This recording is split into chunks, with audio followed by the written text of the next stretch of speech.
Celebrating 25 years of media excellence, this is Joy News Interactive. My name is ADJELE, and I'm here with my colleague, Mapito. And we're going to talk about all the trending stories. Join the conversation on social media at Joy News on TV. Our WhatsApp number is 0540-109-009. The show is live on Joy News on your digital TV, DSTV channel 421 and GoTV channel 144. Now, today, let's start from the U.S. It's been crazy 3 nights, to be precise, Minneapolis.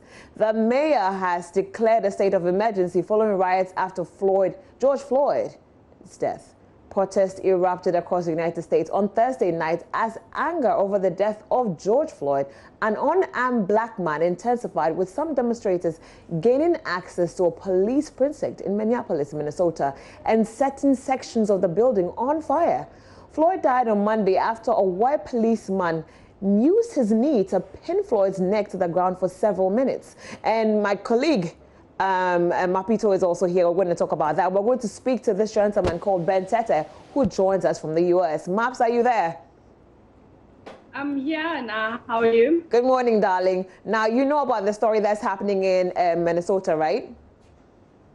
Yeah. Unfortunately, I haven't had the heart to watch the video. I did. I've just been seeing the tweets and articles. I just couldn't watch the video, and I don't think I'll watch it anytime soon. But I've seen, the conversation around it. Yeah. And yeah. I watched the video, and I'll be very, very honest with you.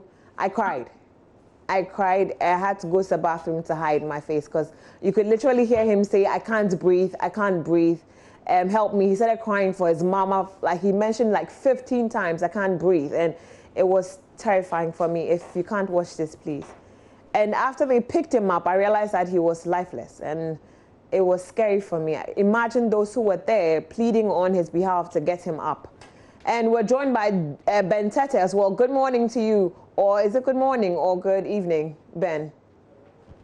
Yes, it is good morning. It's 7 a.m. here. And then good morning to you. How are you doing? I'm doing pretty well. Of course, despite the current situation, not only Corona, and then now this protest and all, but otherwise, we thank God for life. We're grateful for that. Ben, this public riot currently going on, it's a really sad situation, right?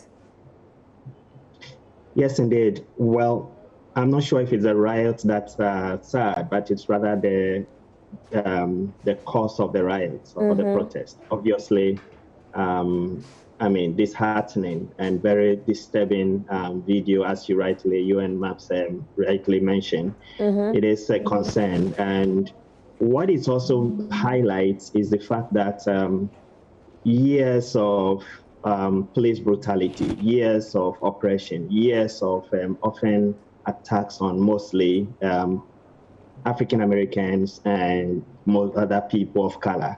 And thankfully, thanks to technology, today people are recording a lot of this, and this is why we are seeing. And yes, indeed, across the U.S., the protests are already spreading. Here in New York, yesterday, up to 14 people were arrested in Union Square, and it's just been spreading across from Colorado through other states, Arizona, Memphis, Tennessee, all over.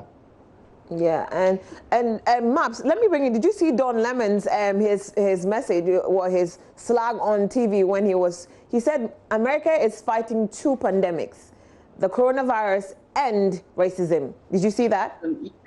Yeah, I did see it.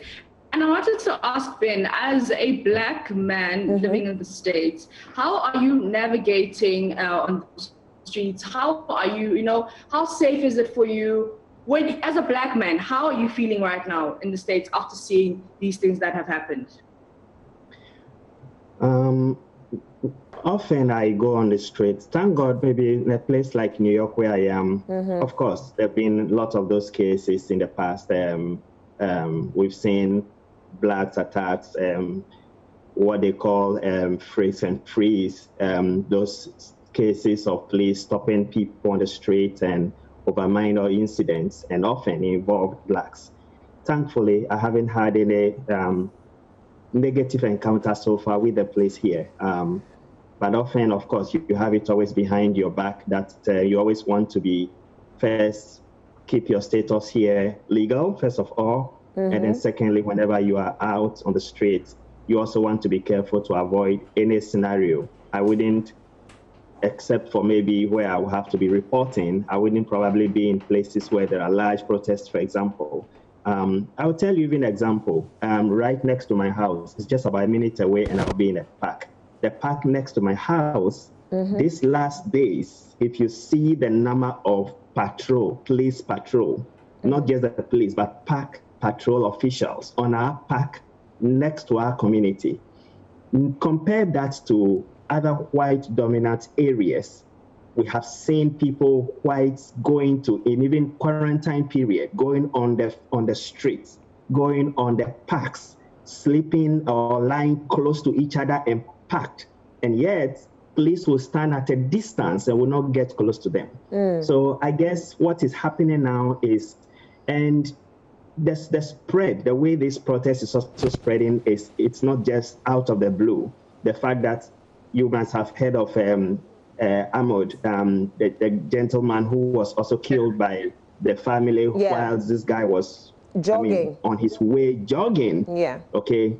And then mention another woman who was killed also just in her own room. Right? And the police raided the apartment, shot her, thinking that it was so it's been series of cases, and often it is blacks that have been the victims.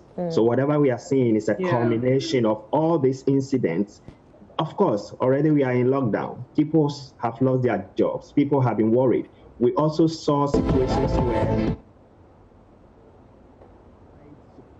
call them white supremacists, call them Trump supporters, going on the streets,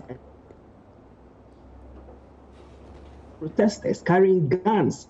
They were even allowed into legislative assembly. And yet, police gathered them and did not even arrest a single one of them. And this is a serious crime committed by police. We are yet to know what charges will be preferred against them.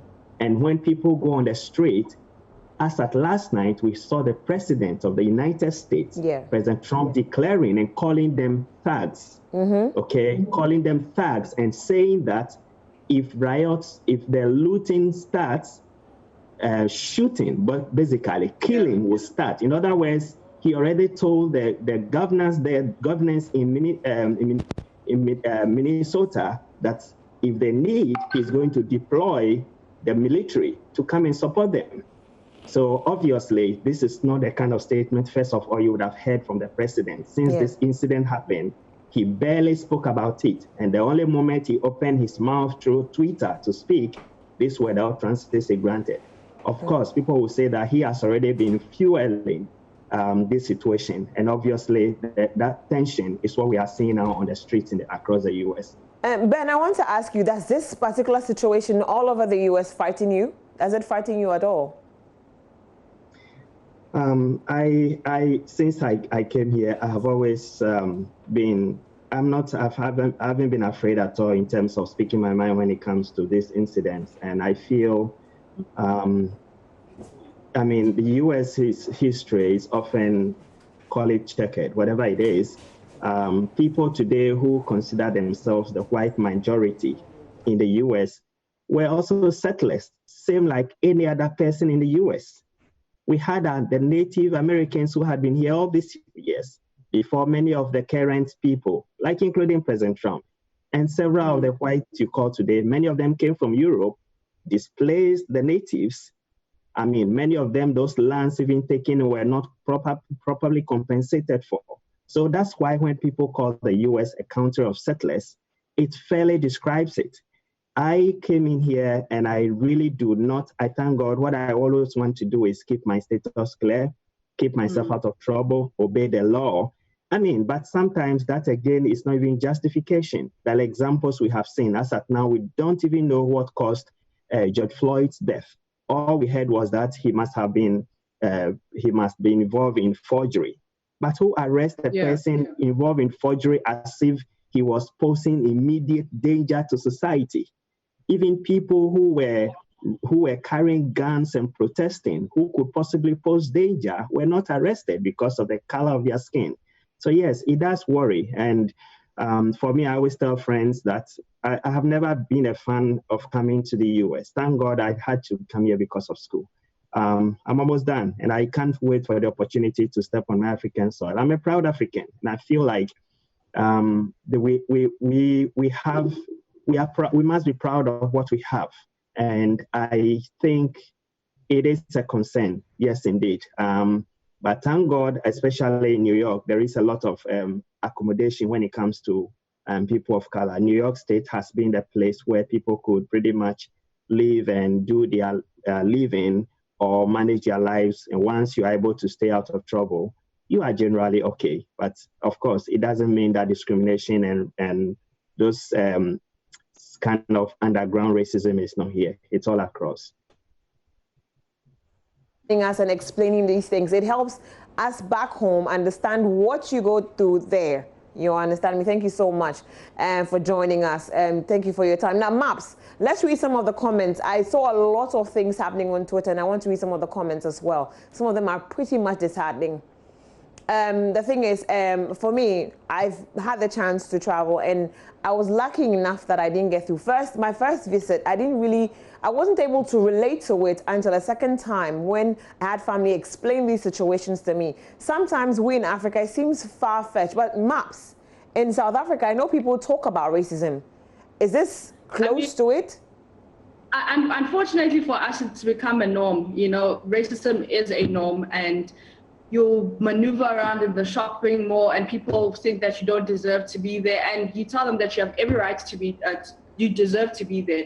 So some of these things that are happening in America, we somewhat understand it, we go through it. It might not be as brutal as it is in the States where it's police. With us, it's just ordinary people, just ordinary white folks being disrespectful and racist. That's just it. You know, with the States, the difference is that it's most of the time it's men, you know, who have power. But with us, it's ordinary white man, 50-year-old who knows nothing about it, but because their grandfather, who was, you know, part of whatever clan he was part of, has infiltrated those things onto him, that's what happens. Okay, so let's read some of the comments. That's coming from Julia. She says, all colors are beautiful. Please reply and spread the awareness. Hashtag Black Lives Matter. All colors are really, truly beautiful.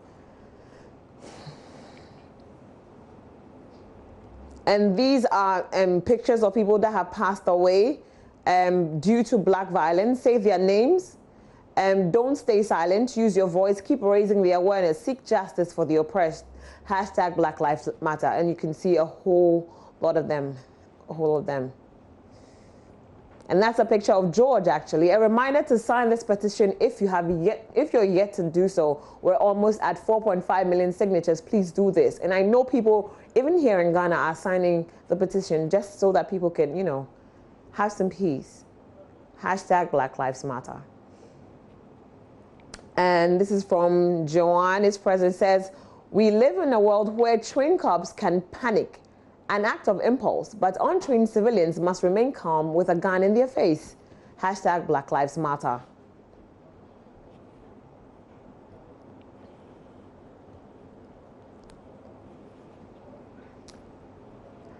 Now, Ben, I know Madonna is receiving a lot of backlash because she actually had her son dance in the kitchen and she took a video of him to Michael Jackson's They Don't Really Care About Us. And she's receiving a lot of backlash. Why?